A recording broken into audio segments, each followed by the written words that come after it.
First of all, let's start off by getting the following understood. I am not a psychic, medium, channel, intuitive, soothsayer, nor the practitioner of any art of divination. I am a Canadian, a broadcaster, a journalist, a publisher, and a realist. I tried warning people about the refugee problem with on-air commentaries and videos that I had produced, but no one listened. I was called a racist, and every name under the sun. Well, look what happened in Paris on Friday the 13th, 2015. The X-Zone was the first media outlet to openly make the Friday 13th connection, and was the first media outlet to broadcast the fact that ISIS had claimed responsibility for the terror in the attacks on Paris. This is war. I hate to say it, but it is going to get worse before it gets better. My heart and prayers are with those who have lost family, friends, and countrymen and women in this war that ISIS has openly declared, again, against the Western world. The time for talking is over. We must support France and other free countries against Islam. We must close our borders to Syrian refugees. Again, we need to give refugees a safe zone in Syria by a military coalition where they can live and be protected and supported by the United Nations until the time comes when ISIS and their supporters and sympathizers have been wiped off the face of this earth, at which time the refugees from Syria can return to their homeland.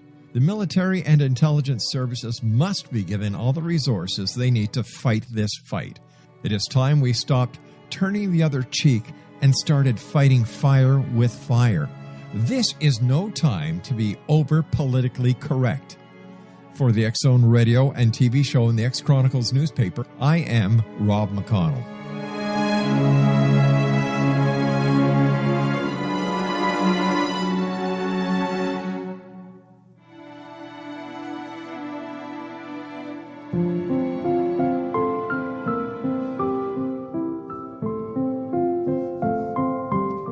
I am Dr. Carl O'Helvey, founder, president of a new cancer foundation focusing on evidence-based physical, mental, and spiritual interventions, including natural cancer cures, prayer, meditation, affirmations, nutrition, and other related holistic cancer prevention and cure modalities.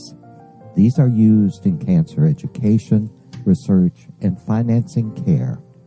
I ask for your help to continue this important work by donating at www.holisticcancerfoundation.com.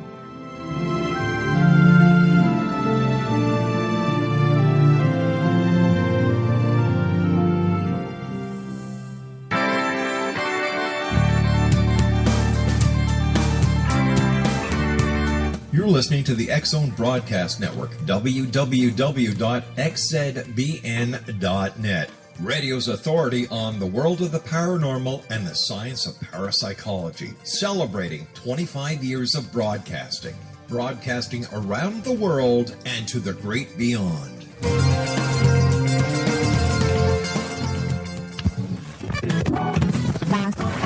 All Hit Radio.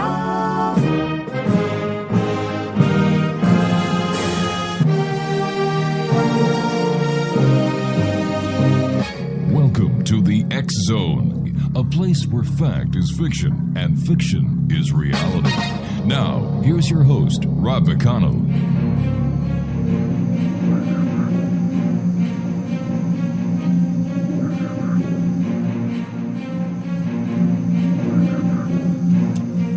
Welcome back to the X-Zone, everyone. My name is Rob McConnell. We're coming to you live and around the world from our broadcast center in Hamilton, Ontario, Canada. Worldwide toll-free 800-610-7035. Email xzone at xzoneradiotv.com.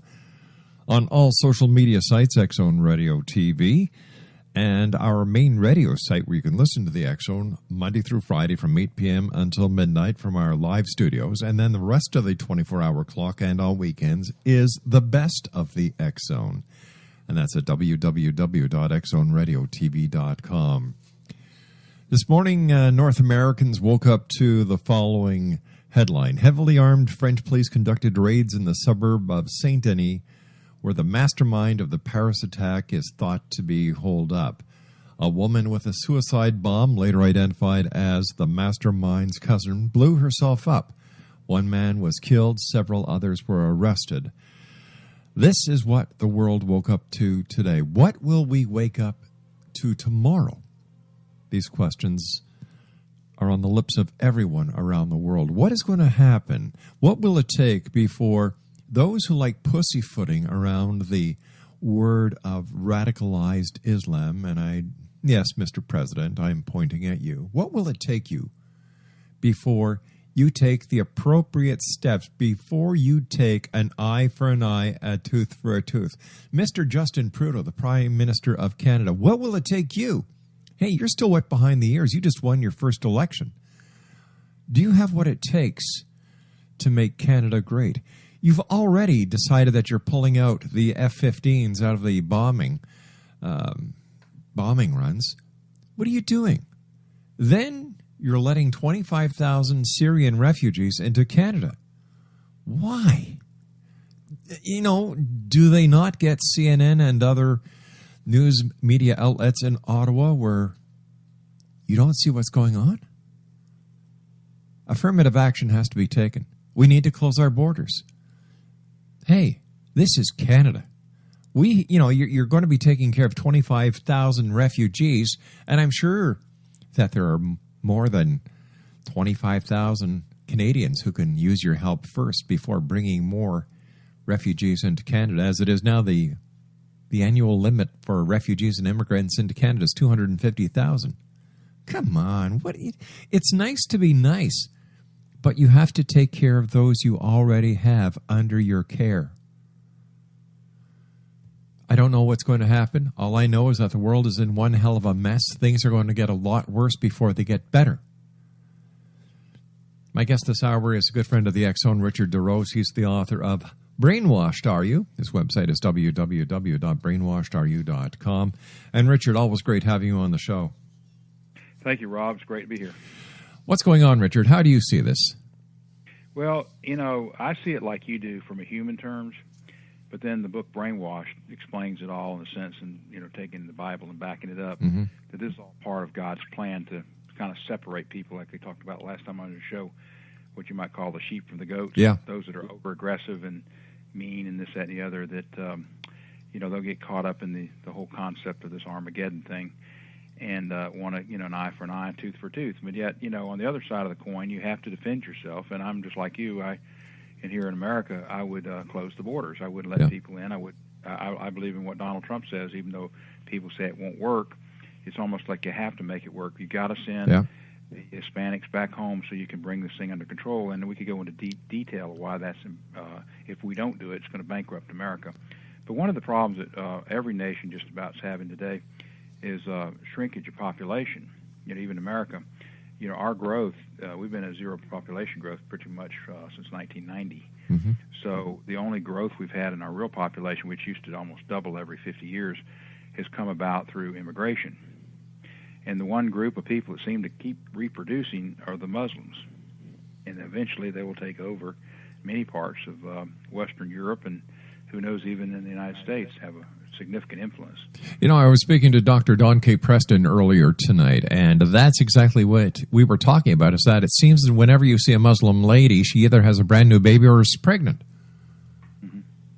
Yeah, it's amazing what's going on in that field, and they feel like, the only way for them to actually get jihad or whatever is to, populate enough. I mean, France, I think, in less than 20 years, there'll be enough Muslims in that country to actually take control of it. Well, plus in the city of It's like the thing that started thousands of years ago with the Crusades. They came all the way into Europe and into France and this, that, and the other, and then they were pushed back. But it seems like history repeats itself. In the city of Marseille, France, the first language there is Arabic. The second language there is French. Mm-hmm.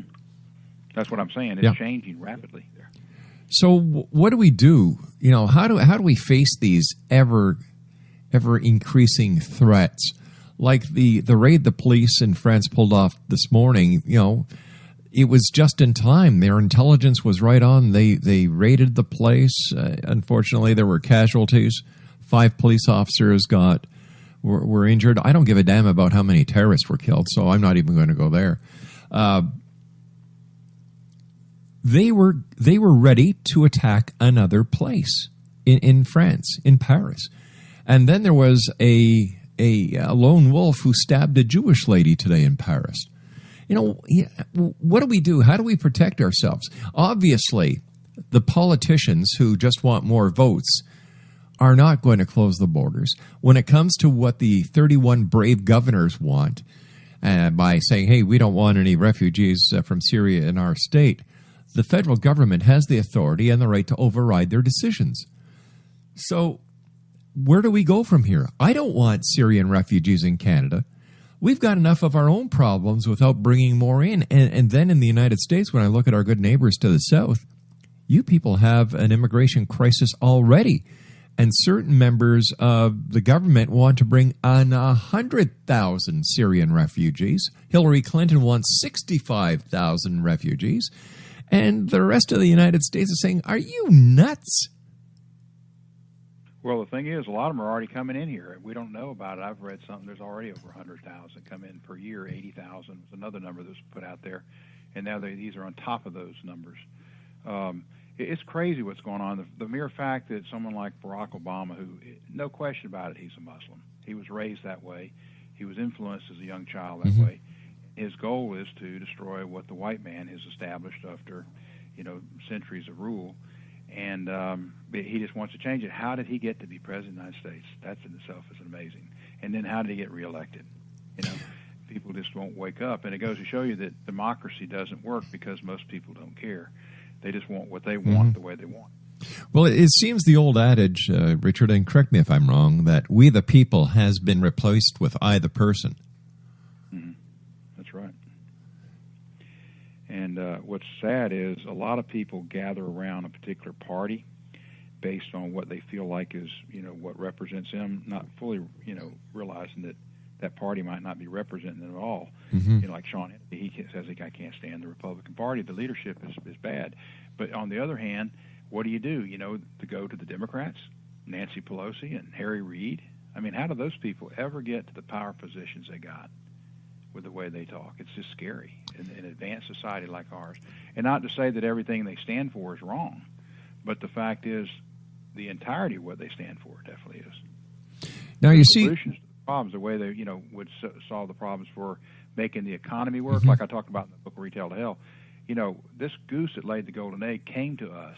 We didn't ask for her in a sense, and she just landed here in the United States, and she gave us all kind of wealth and prosperity. And today we're doing everything we can to kill her.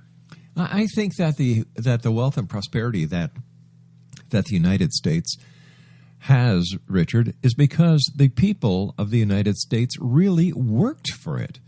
Like when you take a look at the immigrants from Western Europe, the Irish, the Italians, the Germans, the Polish, let me put it to you plainly, those who believe in God and the Bible, they made America great.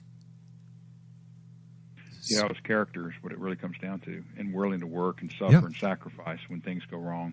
You just stayed in there and you plowed the farm, and did what it took to survive. And people don't have that today. They just want everything given to them, and if they have to go out there and actually suffer a little bit, they're not going to do it. Like I asked a guest, I don't know when was it, Craig, yesterday or the night before. What would happen if we saw the same crisis that we're seeing from Syria? And this was a totally hypothetical situation, Richard. Let's say in Scandinavia. Would we have the problem or the alarms going off when it came to taking in Scandinavian refugees? No, I don't think so. No. But what we're seeing is a group of people who claim they're refugees coming into areas to add Islam population to areas. And when you look at the history, when you look at what is said in the Quran, in my opinion, what they're going to be doing is, just taking over. And we've seen this in Canada. There's no more scripture in class. There's no more Bibles. There's no more saying the Lord's Prayer. Like, how come, Richard, people are not seeing the entire story? All they're seeing are these poor people that are walking, that have been, that are refugees, and how do we know they're really refugees instead of just people who are willing to say that they're Christians just to get into the country? Right, like Donald Trump calls it the Trojan horse. Exactly. Yeah, that's exactly what it is. Like most of them are young men that could fight and quite do some damage. What people don't understand is an advanced society, in Canada's the same way, and in many parts of it, is you could take 20 men, 50 men in this town that I'm in with 120, 50,000 population and render it useless because with high-powered rifles, they could shoot out enough transformers to turn the whole system upside down. You can't pump gas, you can't get your credit cards to work, you can't get money out of the bank. All that kind of stuff comes to an end because of the power grid. Yeah. And it wouldn't take much to bankrupt the United States just on those grounds. And so that's what you really got to worry about is what is their real goal and how they plan to accomplish it. They may not be able to do it with troops, mustering together enough people, but they can sure create havoc here that could bankrupt the United States, which is already technically in bankruptcy, and it's trillions of dollars of debt. I often wondered, Richard, maybe you can shine some light on this. What would happen if China called in all the loans and the paper that is owed to them by the United States? Well, it would bankrupt the United States the same, and same with Japan. Even though they're in financial trouble, we have a lot of debt with them. But the thing is, we used to be, the other way around, where people owed us money. Right. But our greed and keeping things going. But nobody wants to right now call in the debt of the United States because it would just hurt them, unless they totally want to destroy us. And I'm not so certain that China wouldn't love that too, but they don't want to cause a collapse of themselves. But when we lose the dollar as a medium of exchange for the world, and it's already changing, I think we talked about that in the last show. Yeah. Then China's trying to get their currency to be that, then we're in trouble, serious trouble, and something we can't recover from. And so Barack Obama and the others that want to see us as a third-rate nation will definitely see that. What do you think about the aspect of the United States working with with Russia in fighting ISIS?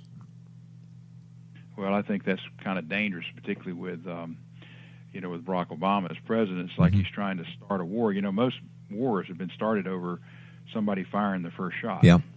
If you go back and look at it. So why would we even want to have troops in there in a situation? We just need to back off, like Donald Trump says. Let them take the loss.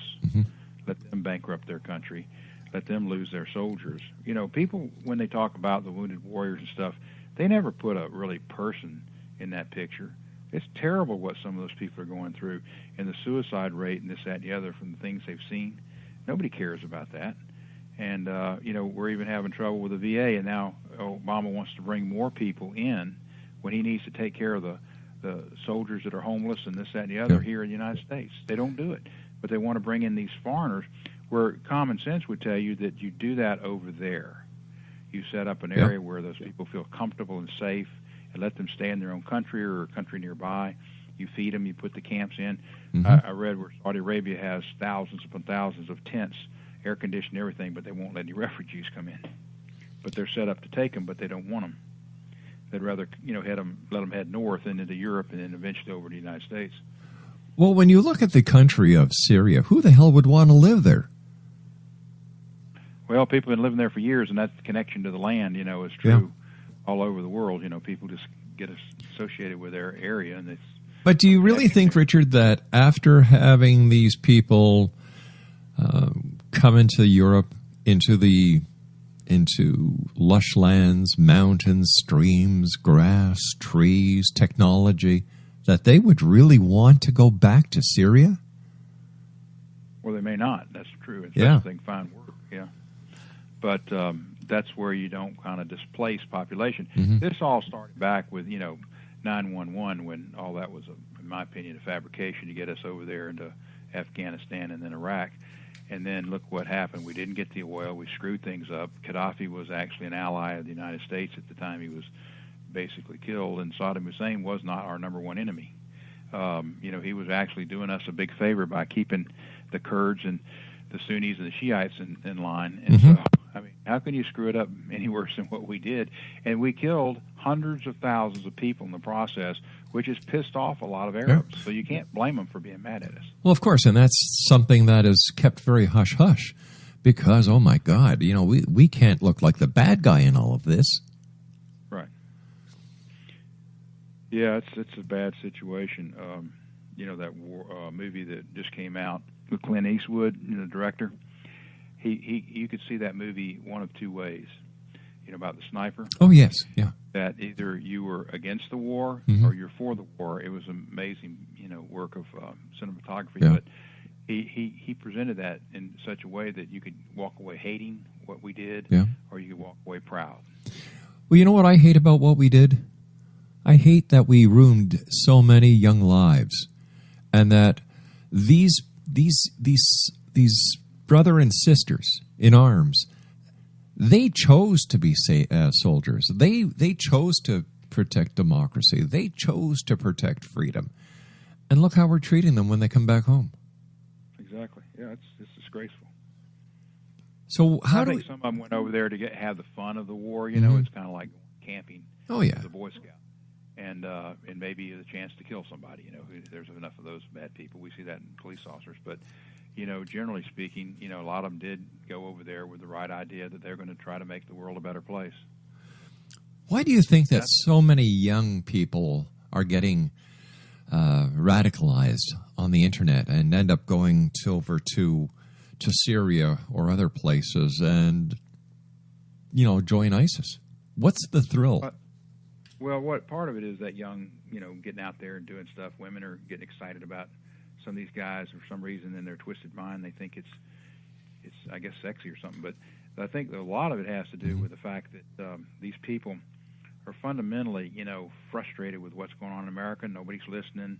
Instead of actually trying to go over there and make a difference, we go over there and kill people, and they feel ashamed and they don't know what to do about it. They just, so they join groups that are opposed to America. I mean, I know people that I respect and like, but you just cannot convince them that, there's anything good about America. They just focus in on all that's bad.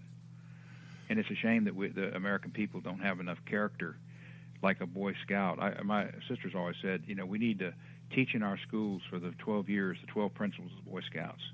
And when those people came out of those schools, instead of being like they are today, totally confused and about what racism is and this, that, and the other, they would have an idea of what was a good company and what wasn't, so they would buy from the good companies and keep those supported. Instead, we got this mass confusion of who we are as a people, and I guess it's true in Canada as well.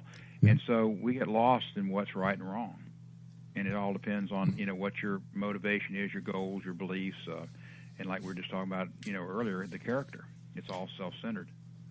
The Pope, so they get caught up in this. Yeah.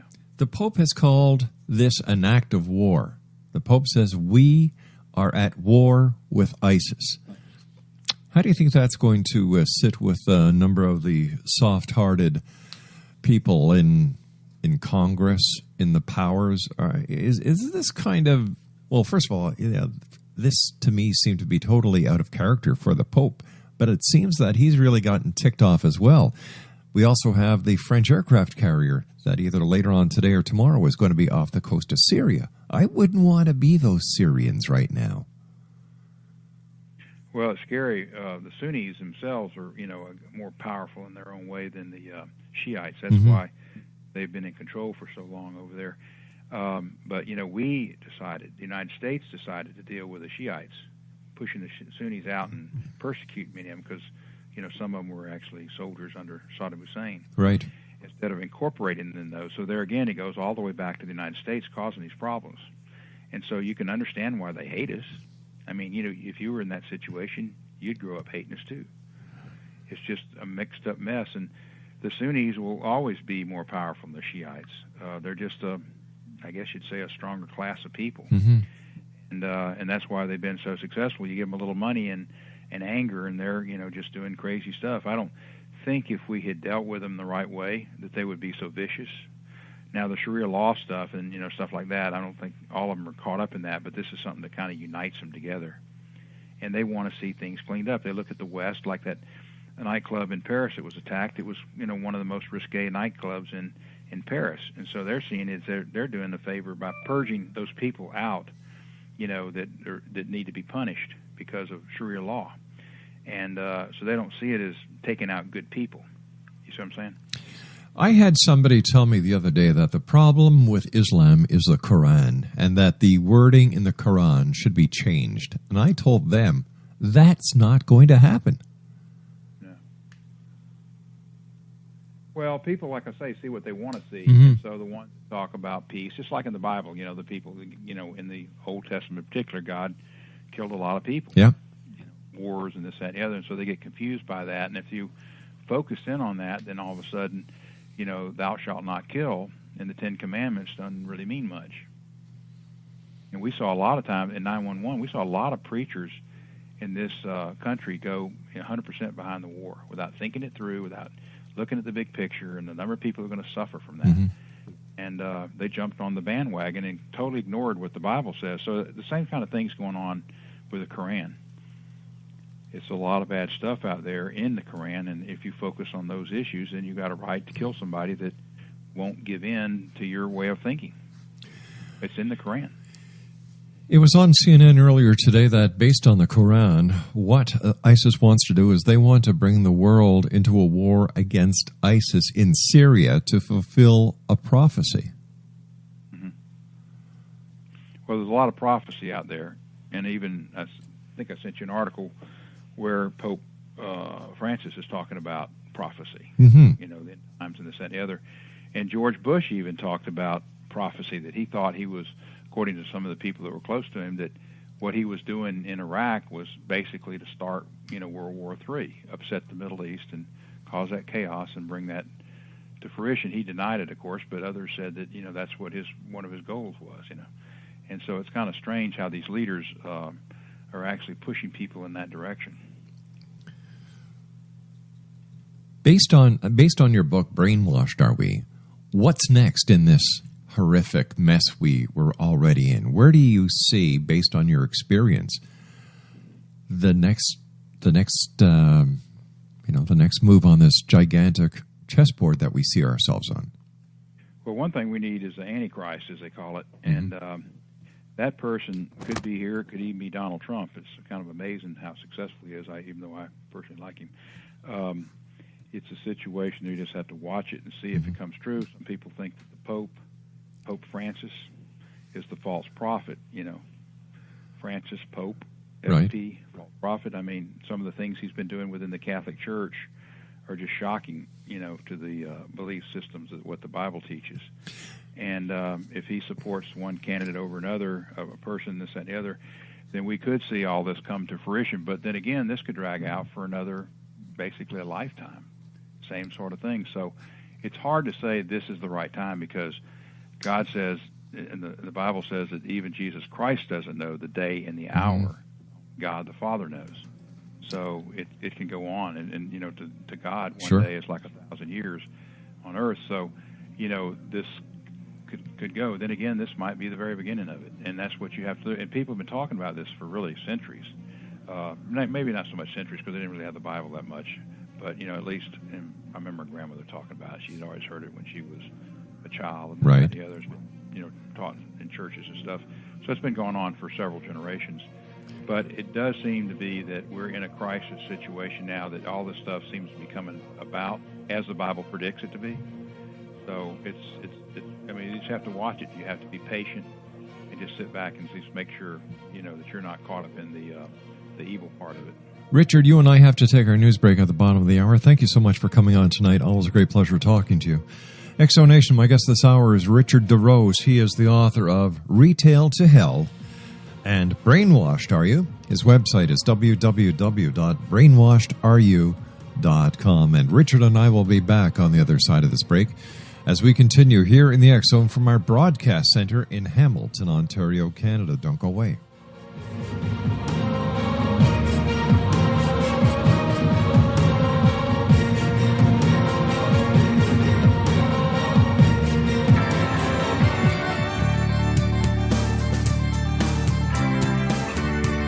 You're listening to the X Zone Broadcast Network, www.xzbn.net.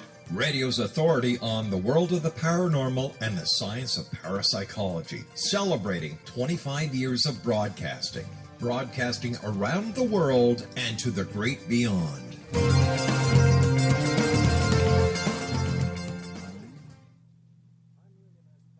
If you enjoy a good mystery with a touch of the paranormal, then you'll love my novel, From Out of the Woodwork. It's the story of a young Toronto contractor, Sean Kennedy, who buys derelict homes, guts them, and turns them into multifamily dwellings. Slums just waiting to happen. When Sean buys 29 Livery Lane, the house fights back. Former owners unexpectedly come out of the woodwork as he starts the destruction. The apparitions come to him when he touches old books, reads hidden letters, rummages through old boxes, finds a locket, or reads a discovered manuscript of a murder mystery. From Out of the Woodwork will take you from 1899 to the horror of the World Trade Center, September 11, 2001. Check out From Out of the Woodwork on my website, www.williamspeckham.com.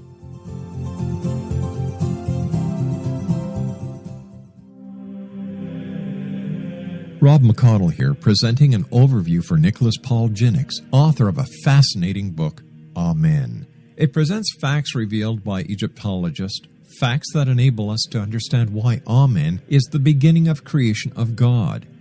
It provides recommendations for religious leaders of the major religions to unify their beliefs and teach the Word of God. Love one another. Amen informs people how mankind conceived God. It was the Egyptians that developed the concepts of a soul, a hereafter, and Son of God. And finally, after the worship of many gods, they conceived the belief in one universal God, the maker of all there is. For more information, visit www.futureofgodamen.com. That's www.futureofgodamen.com.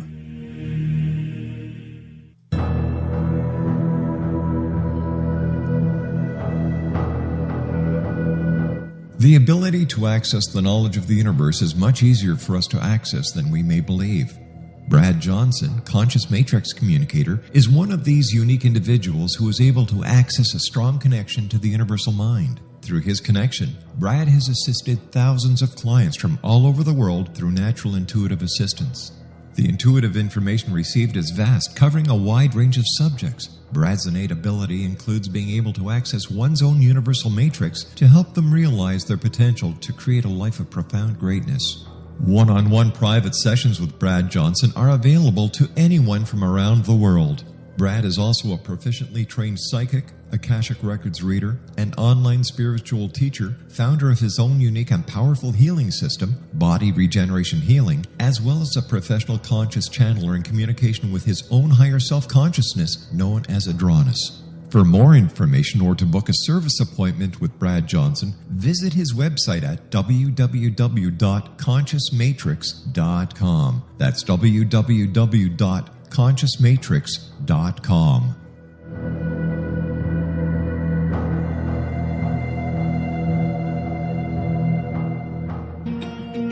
Wouldn't you love to know the secret to everything? Well then, meet Dr. Kimberly McGeorge and her cutting-edge breakthrough knowledge that combines science with possibility. Dr. Kimberly brings real-life answers and healing to those open to alternative solutions. She teaches solution-based programs and classes that will change all areas of your life forever. Specializing in conscious creation, intuitive readings, and energy medicine, you can rapidly shift health, relationships, business, and money and abundance challenges quickly. Receive her best-selling book, Secret to Everything, at no cost by going to secrettoeverything.com/X-Zone. That's right, transformation can start now. Just go to secrettoeverything.com/X-Zone and receive Dr. Kimberly's book for free.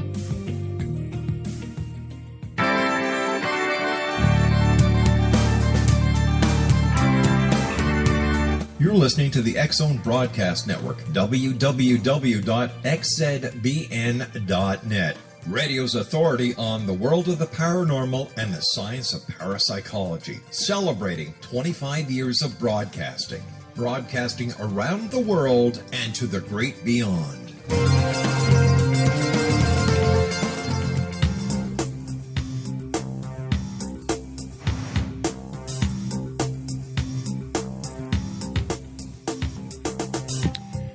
Welcome back, everyone. Richard DeRose is my special guest this hour. brainwashedareYou.com. Richard is also the author of Retail to Hell. And once again, for all the information pertaining to Richard and his books, visit his website at brainwashedareYou.com. Richard, what do you think about the presidential candidates and who do you think is going to win the 2016 election? I think it'll be Donald Trump. It's like he talks about, when he speaks about something, seem to actually take place. I mean, even this situation in France is really in his favor. It backs up the situation about, keeping immigrants out, which he's been talking about for really weeks. Right. And it just reinforces the idea that, hey, maybe he's the one. We got to have somebody strong because we've had somebody so weak. And, you go with one extreme with the other.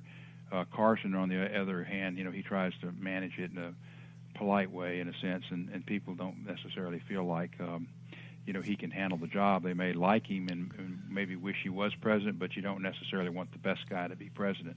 You want somebody that can be tough.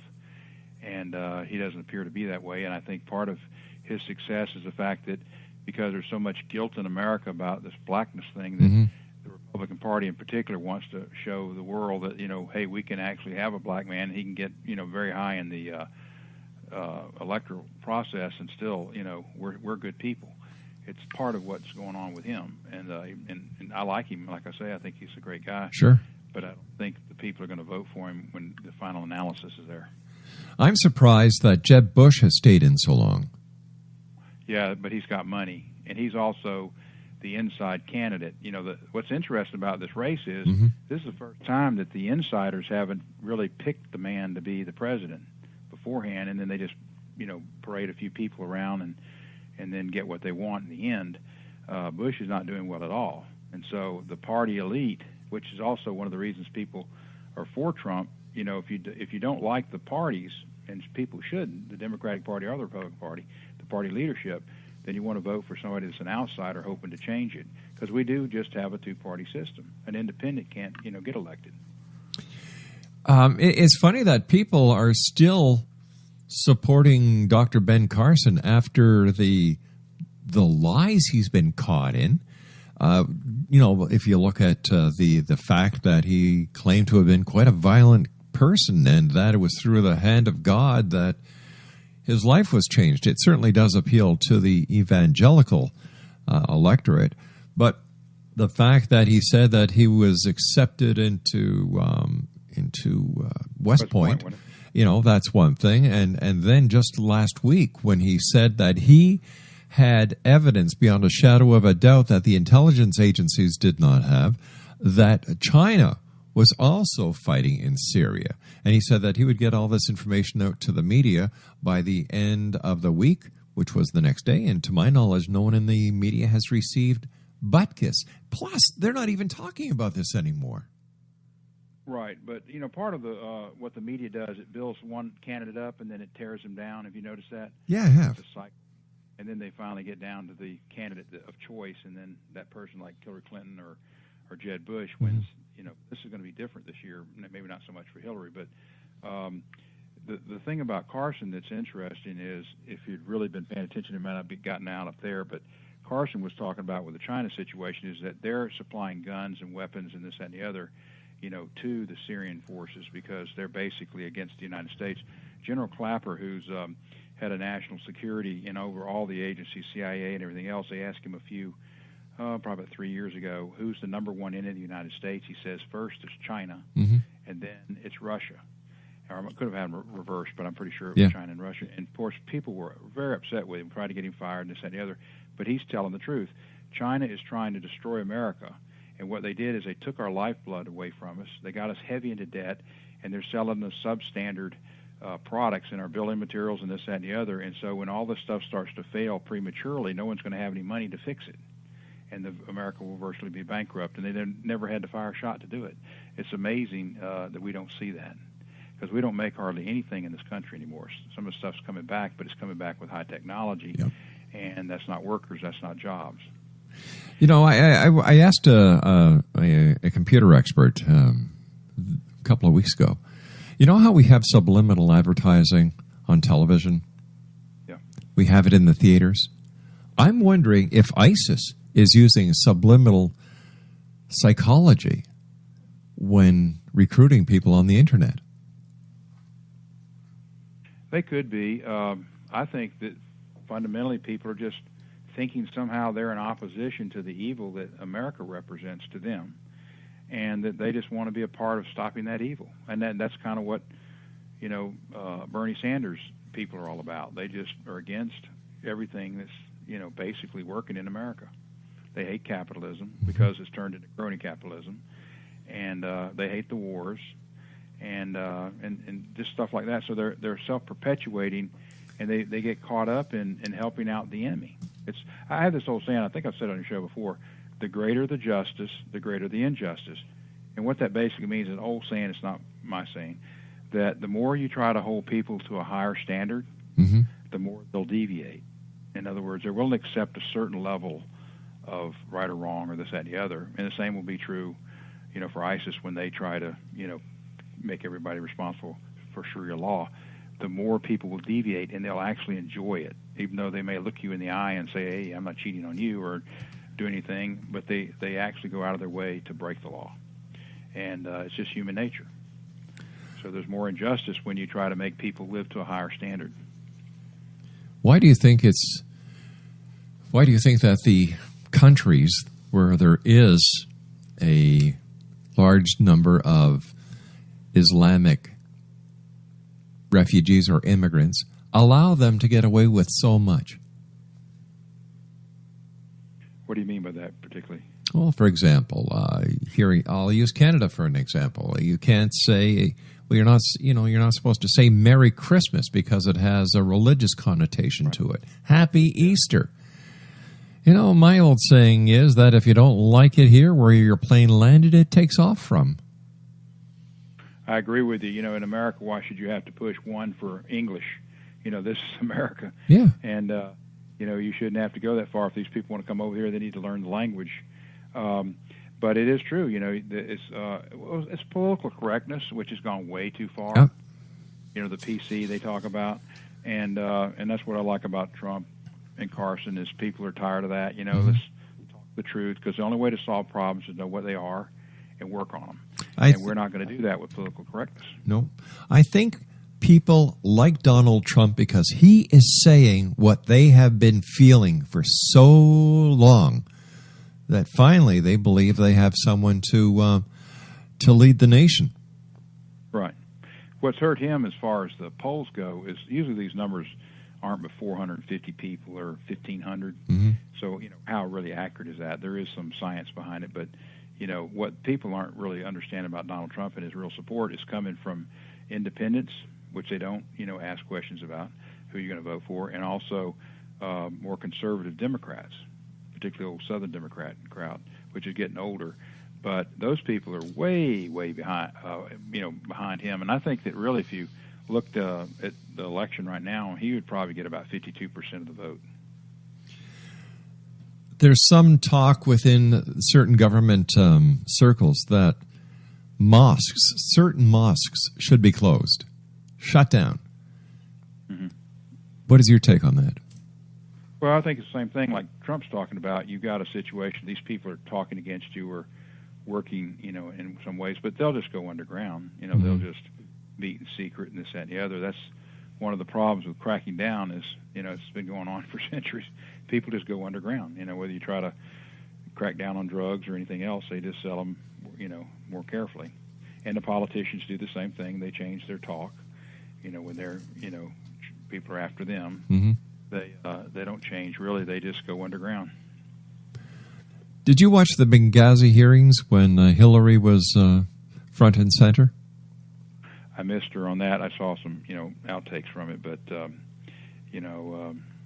I have no respect for her as a person. Yeah. She's definitely a crony capitalist, and how people can buy into her game is one of the reasons you have to be, have a little respect for humans to manage and, and govern themselves. It's crazy.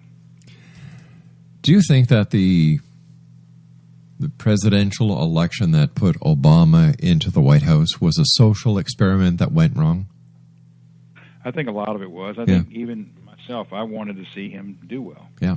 Just get this over with, just let's move on. And he promised that, but gosh, he was anything but, what he promised he was. And then he turned out to really be an American hater. I mean, there's no question about that. I don't care what anybody says. The evidence is there. Mm-hmm. You could actually, if you were an attorney general, you could actually prosecute this man for treason. He's done so many things behind the scenes, and yet there are people that will defend him vehemently and say, oh, he would never do that. You just don't understand him, because he catches you in some good things, about humanity and this, that, and the other.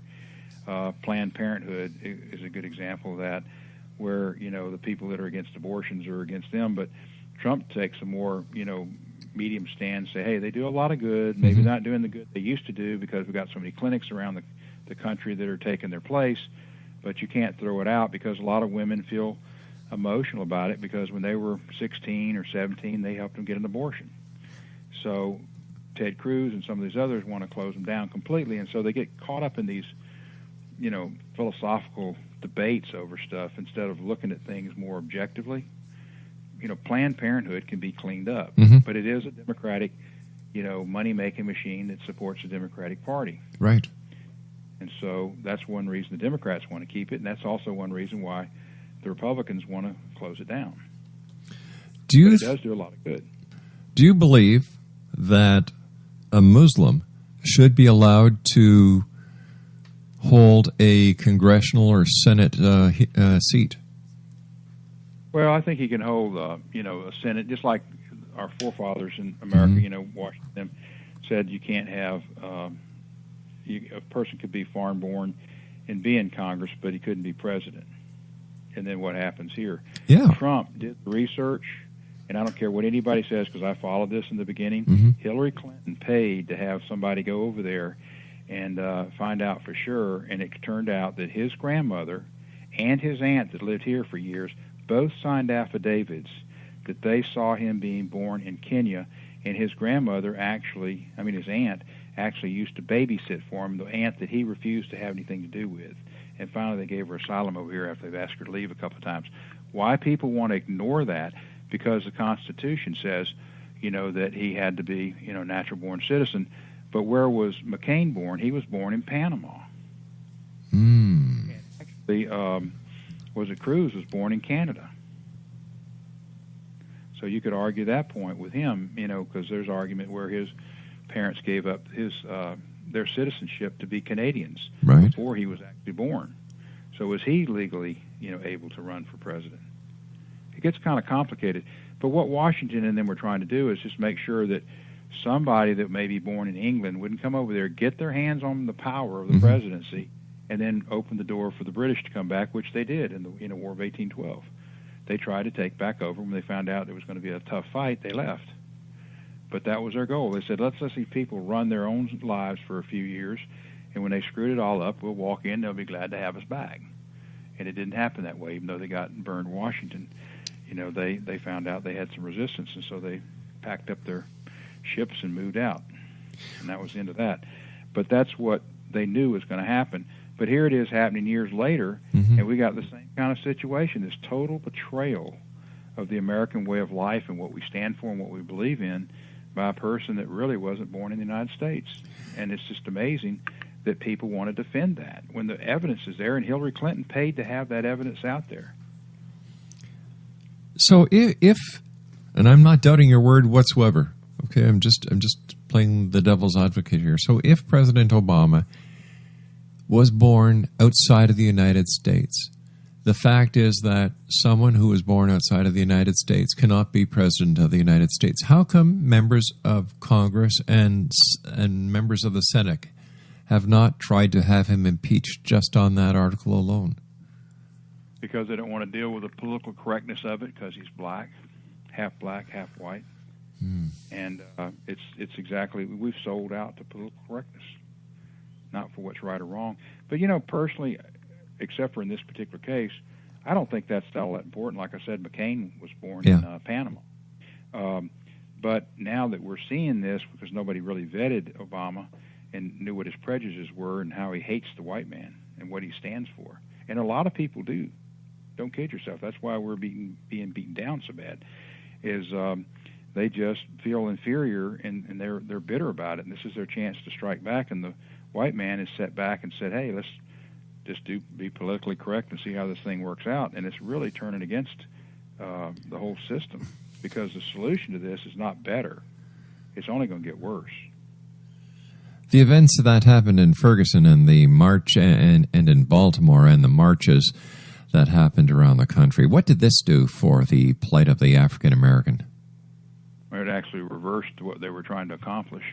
I think more Americans feel like, who are these people? What do they stand for? Mm-hmm. Back in the 60s in particular, after Johnson got in, created the Great Society, we were pretty solvent in our own way, but all of a sudden, we're going to help these people out. So we built these huge welfare places and this, that, and the other, took, apartment buildings, convert them into projects and built projects and this, that, and the other.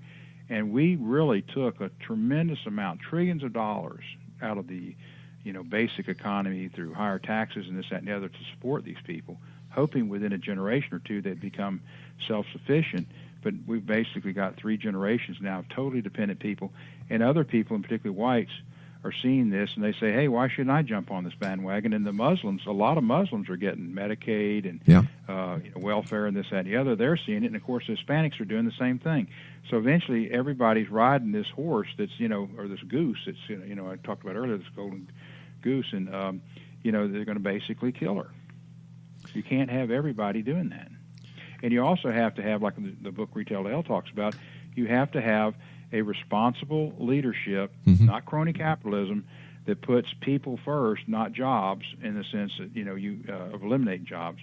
And it's easy for management. If you're a manager, your number one goal is to get the job done. If a machine will work 24/7 and won't complain and eventually pay for itself over an employee, you're going to probably just take that, chance to just eliminate that person. So you'll have less trouble, less insurance, less this, that, and the other, and downtime and everything like that. So that's what the temptation is as a manager. But somewhere along the line, the government or whoever had to step in and say, no, the most important thing is that we have a viable society where people are working and jobs are, in play and people can pay taxes and most people are working. Donald Trump's not going to turn that around. He might make it better by, taking jobs back to America. But when a factory, like that Ford plant that was going to Mexico, they immediately said, oh, no, Ohio governor was, talking with them and this, that, and the other unions. And so it wasn't Trump that did it. But no, Trump embarrassed them so much because the Ford pickup truck's the number one selling truck in America and also the number one vehicle sold in America.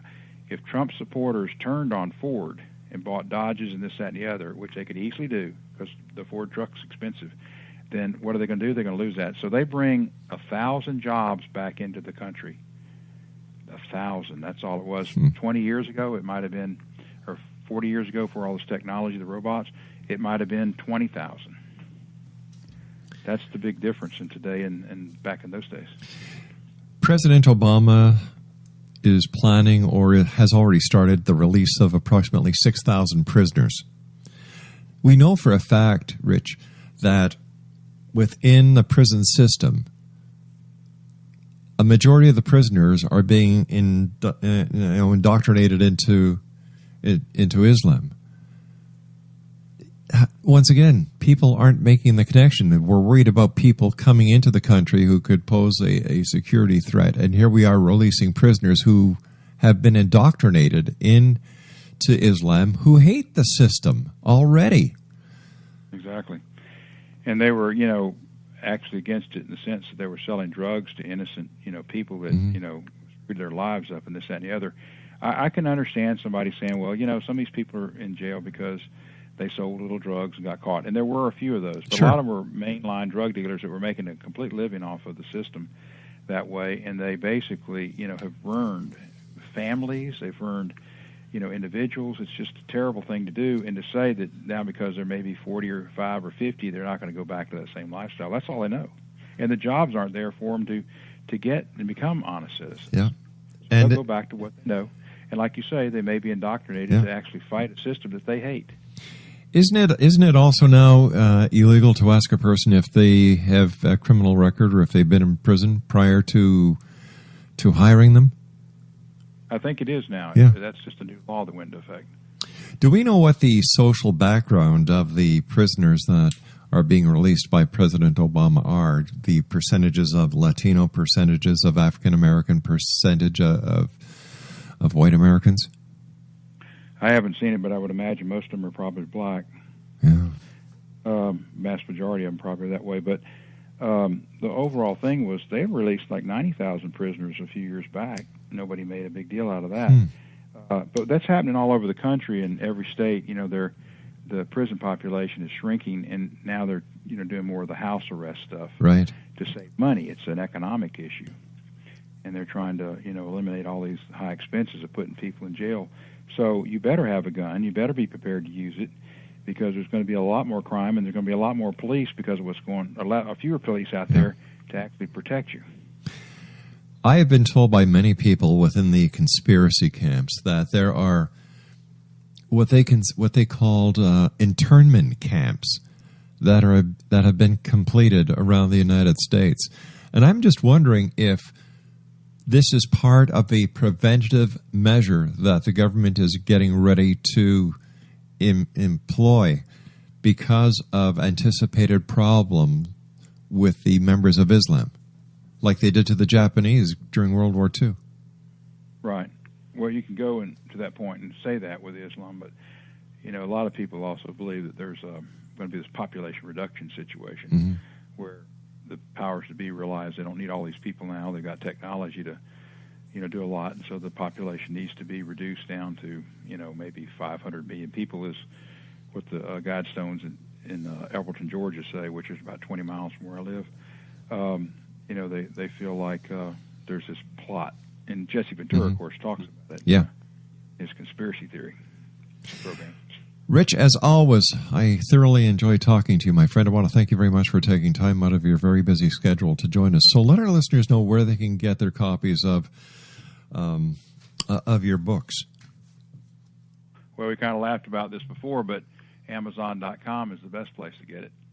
They do a great job, and of course they're I guess you could call them brick and mortar in some cases because they have a lot of warehouses all over. But on the other side of the coin, they have hurt a lot of the brick and mortar businesses out there and getting stronger every year. Rich, take care. Take care of yourself, my friend. Always great talking to you, and thanks for being with us tonight. Okay, sure. Thank you. Bye, bud. Exo Nation, that was Richard DeRose. www.brainwashedaryou.com. I'll be back on the other side of this commercial break with the news as I talk to, are you ready for this, Exo Nation? Lieutenant General William J. Boykin about ISIS,